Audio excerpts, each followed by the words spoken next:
All right, guys, welcome back to another Prep Life. I'm just wrapping this video up. If you didn't hear about it, the Wagner leader, Prigozhin, was just killed with 9 others on an airplane, and they just reported that it was shot down. So, welcome to Bizarro World. I mean, I honestly... Пиздец, это беспилотник. I honestly wonder and thought to myself, how is this dude still alive? I'm surprised it took this long. Look, these are the issues that we're dealing with internationally. And what I've noticed in the news of late is a lot of national media organizations are not reporting on these things because they don't want you to be informed. They don't want you to know. They don't want to put Ukraine in headline news collectively because that affects the PR campaign of the administration pulling $24 billion additional dollars, taxpayer dollars. Like, you pay those taxes. I pay those taxes. We pay a lot of taxes at Fieldcraft Survival, and that's going to fight a war in Ukraine. And think about it as a tactic, right? Let's honestly just assess the tactic here. Do you think that Russia doesn't have the capability to pour into Ukraine, push all of its assets, and actually do what it has to do to take over? I mean, do you really think that? I don't. I mean, I've read the intel reports when I was on active duty. We used to monitor a lot of that stuff, especially Intense Special Forces Group, which I was a member of. I did my team start time there. So when we take a step back and you think about the long-term strategy, well, what would that be?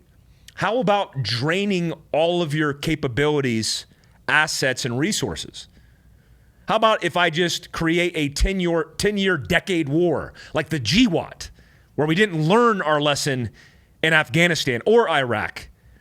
We set the precedent where we have to pour treasure, lives, money, all the things, all the assets, including our own capability, into a foreign war. And they just sit back and just let it all happen. Let it all unfold. What's the rush? I assume here the Russians are playing the long game. You're talking about a country during World War II whose estimates in casualties was 11 plus million people. I actually think if you look at the statistics, they lost the most people, 11 plus million people. The estimates in the Ukraine war right now, because nobody really knows, between Ukrainian and Russian deaths is 500,000. 500,000 people. Like Trump said when interviewed about this, I just want people to stop dying.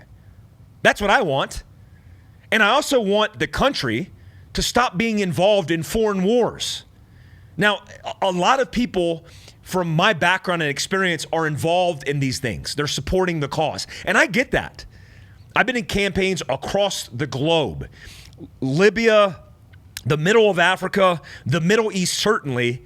And most of those campaigns, the specific targeting of bad guys was a just cause, because we had to take out leadership. We had to take out the new guy who rotated in when we killed the first guy.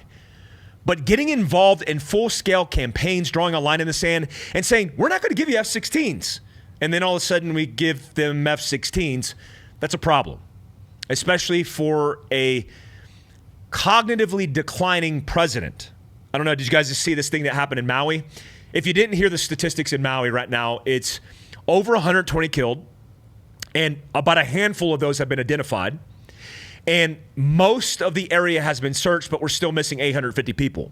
When the mayor of Maui was asked, how many children have we lost? He had no words. In fact, he got defensive, which I find bewildering why you would get defensive at that question. The reason a lot of children tragically perished is because when the power lines continue to fall, the kids got sent home. And when they got sent home, their parents were likely at work.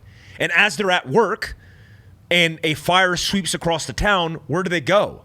Well, they hide. They don't know what's going on, and they tragically perished in the fire. That is extremely tragic. We are talking about the most deadly wildfire in 100-plus history of catastrophes. And Biden visited. Thank God Biden visited 2 weeks after the fact. When he showed up, protesters said, F you, get out of here and go home. It's too late. That's not from me. That's from Maui residents who received President of the United States, Biden. And I would be pissed too. Why would you not be pissed? I mean, when he was asked to give his input or feedback on the casualties and the growing rates of casualties that was happening in Lahaina, he said no comment. He actually said it twice, and then he smiled for some reason, and then went back to his beach activities, like on vacation. And then when he came to Lahaina, to Maui, to speak, he gave a speech talking about his reflections in dealing with a near catastrophe because he wanted to build the rapport of the people of Maui. And how do you do that? Well, you tell them a little bit about your past and the things that happened to you. And so he told him about a kitchen fire where he verbatim told him he almost lost his Corvette. To make a long story short, I almost lost my wife, my 67 Corvette, and my cat. Dude, this, like, if you're 30% of the country who buys in right now that Biden's approval to you as president of the United States is thumbs up, legit, and good, like, how dare you? I mean, really? Do you really think that's appropriate? Telling them about how the kitchen fire that was put out, where you didn't lose anything, was relatable to the people of Lahaina who lost everything. It's disgusting. It's freaking disgusting. So when you look at this, what's the hope for the future? I don't know, guys. I really don't. I'm confused. I mean, we got a fourth indictment of Trump. He's likely going to be protesting from his prison cell or his jail cell at a minimum. And the court date just set in Georgia on this arraignment is going to be in March of 2024, which happens to be during the GOP election cycle. And I don't know what to do, guys. I don't know who to vote for when Trump right now is 40% over DeSantis. So what happens if the saving grace, because you think Trump's going to come in and save the day, what if he's not even on the ballot? Do you default to DeSantis?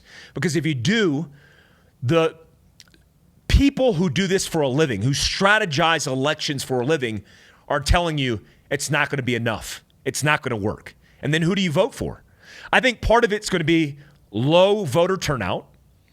The idea that there was corruption is going to lead to civil unrest, and we're going to be looking at a mockery.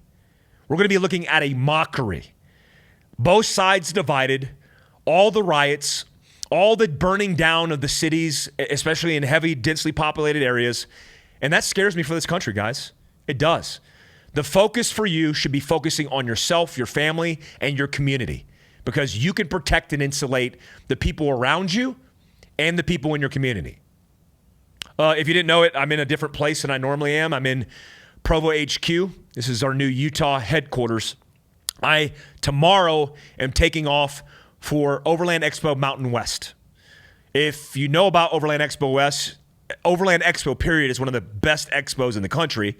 We usually do the one in Flagstaff.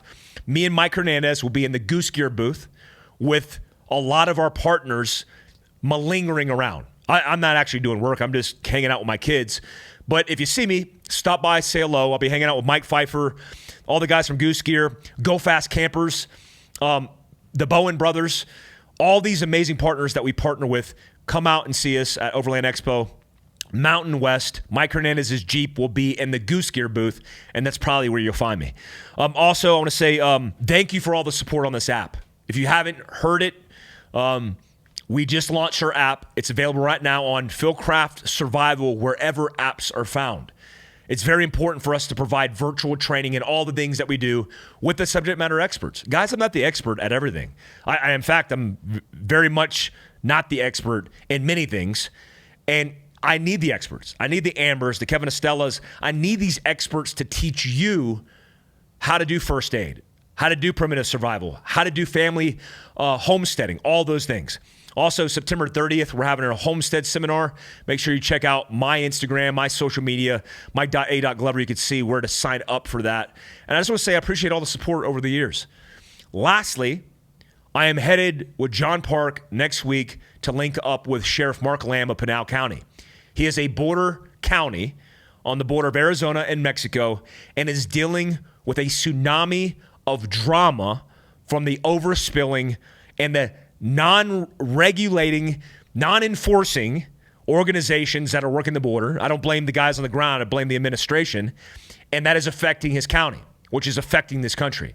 I want to be on the ground in Prep Life getting the story. I want to be vlogging it. I want John to videotape it for Prep Life.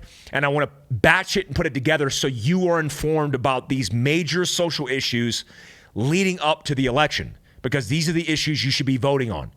We're not voting for the popularity and the prospect. We should be voting on the person who gets it right according to the policy. So expect that. And then the Mike Force podcast, I'll be obviously podcasting Sheriff Mark Lamb when I'm on the ground in AZ. Appreciate you guys. Try to live that prep life, do the best you can. Fieldcraftsurvival.com, all the things that we do. Till next time, peace out, guys.